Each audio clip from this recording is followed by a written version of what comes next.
my name is Tima, and I run a company called Tima Media and Consulting. But for many, many years, for about 16 years, I was in the finance industry for about 16 years. And in about 2018, I decided to basically leave the financial planning industry and start a completely new business.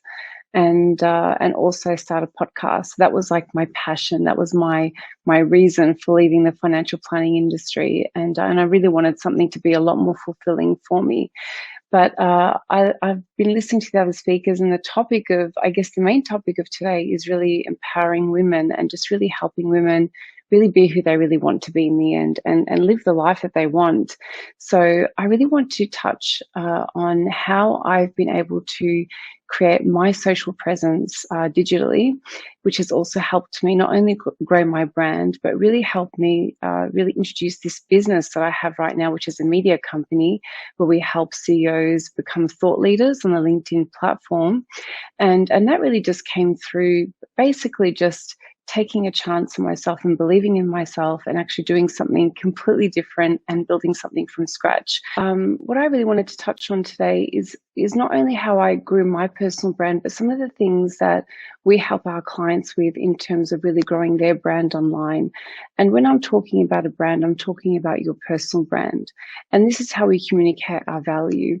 We communicate our value through our own personal brand, because what that is really who we are in the real world, but infusing that in the digital world. And the way that I infuse that into the digital world is really tapping into my emotional intelligence.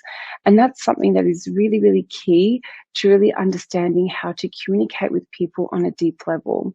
So when we're looking at emotional intelligence, what we're really talking about there is how do we manage our own emotions and how do we manage people's emotions so that we can really create influence in their lives and really help them with the decision-making process, especially when it comes to communicating with people through video content, much like what we're doing right now, which is through a live presentation. So some of the points that I really wanted to touch on, and I wish I could show you the presentation, but basically the three key things is really, one is clarity.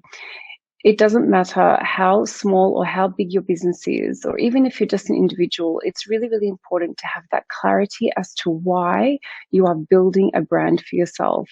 Why? What is your why? What is your purpose? What is your mission? Those are the sort of things that you need to have clarity around, because if you don't have that clarity, you really don't know where you're going to be guiding yourself when you are looking at communicating your content with people online, because that clarity is extremely important to really be able to build that connection. The next point is, as I was saying, connection. You need to feel really connected to whatever it is that you're trying to achieve. If you are say, for example, a coach, or you're in the finance industry and your focus is just purely to make money, people will actually feel that. You need to be connected to something that is a lot bigger than who you are, and the mission needs to be a lot bigger than your own existence. And when you are connected to something that is a lot bigger than what you're trying to achieve for yourself personally, this is one of the most magical ways where you can actually build a community of people that become advocates of your mission. So we've looked at clarity, we've looked at connection, and the other thing is consistency as well. Consistency is one of the keys when it comes to success in general. Some people get really disheartened and think, well, I've been posting content for, say, once a week or once every couple of weeks, and they're not getting that traction.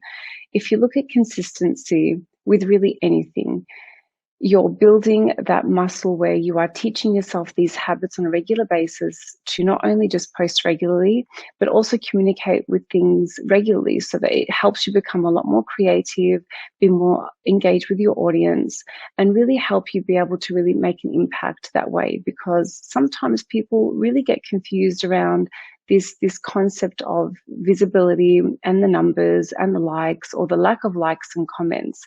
And they also assume that their network will watch their content every single time they post it, which is actually not true. So we need to assume that a small percentage of people that are in your network will only see your content. So building that consistency as part of your plan is really going to help you build that influence that you really want to create online. And one of the things that I want to focus on is really I'm having that self-awareness. Self-awareness has come up quite a bit in a lot of the conversations today.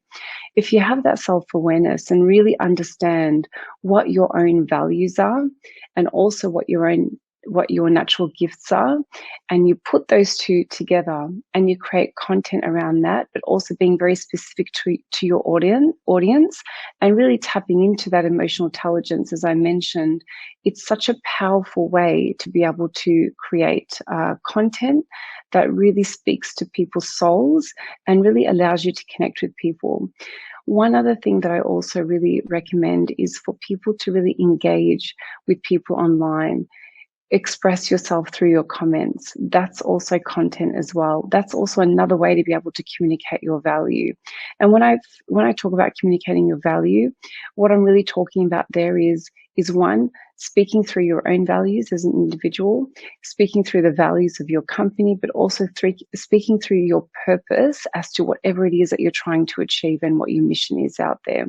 I have a question. Like generally, as you said, that some people they make their pages and they want to brand themselves, but they don't get that good response. So, what is your suggestion to them that what they should do to make it better? Is the where the problems mostly lies as an expert? What you see into? So one, they need to look at the numbers. Okay, I understand that people are a little bit, focused on numbers, but much like anything, it takes a long time to build trust with people, because you've got to remember the people that are actually connecting with you online, they don't know who you are. And it's really a trust situation. And the way to do that is by educating people and giving people information that they are going to apply in their life and actually make a difference. So there is a huge element of not talking about yourself and not focusing about yourself or your story, and really adding as much value as possible and educating people through content that is going to really help them make changes in their life. So there's a lot of free advice that needs to be given, a lot of very short content, 1 to 2 minute videos, not going over the top and getting straight to the point, but also engaging with their community and also taking those conversations offline and going into the direct messages. I cannot tell you how many hours I spend offline to be able to build the community that I have. It's not just what you see on the screen, it's really what happens behind the screen. So that's really how you build a network and how you build a community of people that really believe in what you do. Because if you're not investing in them, they're investing time in your content. Even if it's 1 or 2 minutes, it's 2 minutes of their life that they're investing in you. So it only makes sense for you to invest that back into those people as well, and really helping them really make a difference in their life. So, but that consistency is really, really important as well. That's really useful. And there is also, I observed that some people, they believe in not too many connections. They just want to bring the quality connections. So do you agree with them or no? Like, for example, for me, 10 years before, my contacts reached to 30,000 in LinkedIn. And somehow I believe sometimes, because I don't know much of them, and but still I have a lot of contacts. So is it useful or no? We should only have the one that is precisely known to us. Well, there's 2 levels I look at when it comes to the connections. So one, you need the mass that is going to help you spread your message. The people that aren't necessarily ever going to work with you or become your client, and that's okay. There are a lot of people out there that are like that, and they're the ones that are going to help spread your message, because they're the ones that really love what you have to say. They know that they'll never work with you, but they just genuinely love what you have to share because they feel like it's really valuable in their life, or it lifts up their mood, or it makes them feel inspired. So you need to look at it in one aspect there. The other layer is, well, who is your target audience and how do we speak directly to them? What are the emotive words that they are thinking and feeling in the moment? So, for example, if someone is going to look for something specific to your industry, think of the questions that they would be typing in Google And that should be the type of content that you should be creating so that you can reach to that audience as well. Now, you've got to remember your network 10 years ago would have been a lot fresher. My question is, well, how dormant is your network? How engaged are they? And how engaged are you with your network as well when it comes to not only just your content, but also having those discussions behind the scenes, maybe engaging on their profiles as well. So there are quite a bit to sort of really look at there, but that sort of covers some of the things that you've asked.